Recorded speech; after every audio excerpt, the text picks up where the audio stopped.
তো hello guys, কি অবস্থা সকলের? আশা করি ভালোই আছেন। সো রাত্রে বাইক চালানোর মজাটা কী যে ভাই, মানে আপনারা না চালালে হয়তো বুঝবেনই না যে রাত্রে বাইক চালানো হচ্ছে এমন একটা বিষয় যে যেমন খুশি তেমন। যেমন হচ্ছে প্রতিদিনের মতো আজকেও কিন্তু আমার কাজ শেষ, আর কাজ শেষ করে হচ্ছে বাড়িতে চলে যাচ্ছি। অলমোস্ট এখন রাত্রে বাজে 3টা 20-এর মতো, যেহেতু ডিউটি ক্লোজ করছি আমরা 3টায়। তারপর হচ্ছে 3টা থেকে বের হইলাম, আর রাত্রে 3টা বাজে তো মানুষের রাস্তাঘাট একবারে ফাঁকাই থাকে, সেটা আপনারা সকলেই জানেন। মোটামুটি রাত্রে 1টা পর থেকে নিয়ে ভোর 5টা পর্যন্ত হচ্ছে রাস্তাঘাট একবারে ফাঁকা থাকে। আর এই সময়টার মধ্যে আপনি যদি বাইক চালান, আর যদি একজন ভালো মাপের একটা বাইকার হন, তাহলে রাস্তা হবে আপনার কাছে মানে আকাশ ছোঁয়া। সড়কে আকাশ ছোঁয়া একটা কথা আছে না, সেম আপনার কাছে এমন মনে হবে। তার কারণ হচ্ছে যেমন খুশি তেমন। আর যদি এগুলো অপরাধ, এগুলো পুলিশে ধরতে পারলে সমস্যা, এমন হচ্ছে অপরাধ। বাট ভাই কী করার, মন তো মানে না। এত রাস্তা মানে রাস্তাঘাট এত ফাঁকা, আর যদি একটা বাইক থাকে, স্পোর্ট বাইক, মানে কী বলবো ভাই, আমার কী বাইক। এই মালটা দেখেন আপনারা, এই মালটা কিন্তু আরও জোস। এই মালটা হচ্ছে মাত্র আমাকে ক্লোজ করলো, আর ওকে ধরার জন্য আমি আবার টানতেছি। ওকে ধরার জন্য না, আসলে আমি যাচ্ছি আমার বাড়ির পথে, আর ও যে আমার এই পথে চলে আসবে সেটা তো আমি জানি না। আর মোটামুটি কিন্তু ওর কাছেই আমি চলে আসছি, একটু দেখাই আপনাদের। সো মালটা দেখেন, আর ওর কিন্তু হচ্ছে গার্লফ্রেন্ড আছে পিছে, ও গার্লফ্রেন্ড নিয়ে ঘুরতেছে কাউসাকিটা। আর আমার তো ভাই কেউ আর নাই, একাই করতেছি। সো ও সাথে একটু মাপে মাপে টানার পরে হচ্ছে আমাকে ওভারটেক করলো। সো ওভারটেক করার পরে ভাই বুঝতেছেনই তো আমার কাছে কেমন লাগতেছে। যদিও আমার কাছে তেমন খারাপ লাগতেছে না ভাই, আমি আমার মতন হচ্ছে চলতেছি। আর সবচেয়ে বড় কথা, রাত্রে বাইক চালানোর যে কি মজাটা সেটাই আপনাদেরকে বলতেছি। রাস্তাঘাট একবারে ফাঁকা, আর বিশেষ করে মানে ফিলটা কি,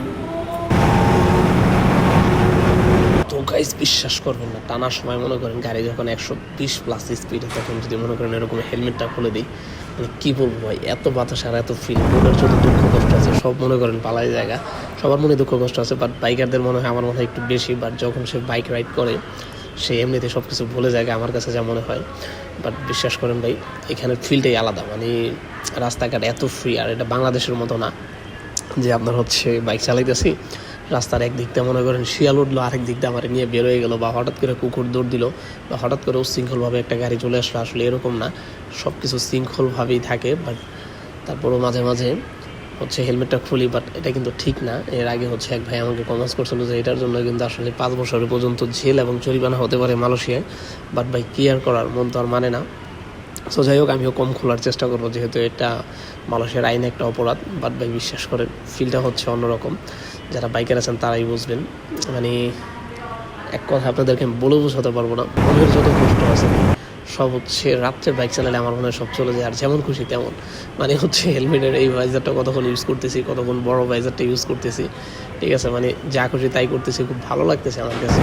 আর রাত্রে বাইক চালাতে আমার সবচেয়ে বেশি মজা লাগে। যদি ইনশাল্লাহ আমি লং ড্রাইভ, মানে লং ট্যুর দিই মালয়েশিয়ায়, তাহলে হচ্ছে আমি রাত্রে বাইক নিয়ে বের হব। কারণ আমার কাছে দিনে ঘোরার চাইতে রাত্রে ঘোরাটা খুব বেশি ভালো লাগে। আর বিশেষ করে সেটা মালয়েশিয়াতে, তার কারণ হচ্ছে এখানে কোনো রিস্ক নাই, কোনো ভয় নাই, আর এভরিথিং সব কিছু ওকেই থাকে। যার কারণে হচ্ছে রাত্র বাইক চালানোটা এটা আমার কাছে খুব ভালো লাগে। সো যাই হোক গাইস, সকলে ভালো থাকেন, সুস্থ থাকেন। আর আপনারা আমাকে খুব ভালো সাপোর্ট করতেছেন। আমি আপনাদেরকে খুব ইনফরমেশনজনিত ভিডিও দেবো ইনশাল্লাহ। লাইসেন্সের যে ভিডিওগুলো আছে, এটাকে কয়েকটা ভাই কমেন্টস করছেন, তাদের অনেকগুলো প্রশ্ন আছে, সবগুলোর উত্তর ইনশাল্লাহ আমি ভিডিওতে নিয়ে আসবো। সো সকলে সুস্থ থাকেন, ভালো থাকেন, আমাকে সাপোর্ট করবেন। আর যেন আপনাদেরকে মালয়েশিয়ার খুব ভালো ভালো ভিউ দেখাতে পারি, ইনফরমেশনও দিতে পারি, সেই জন্য দোয়া করবেন। তো আল্লাহ হাফিজ।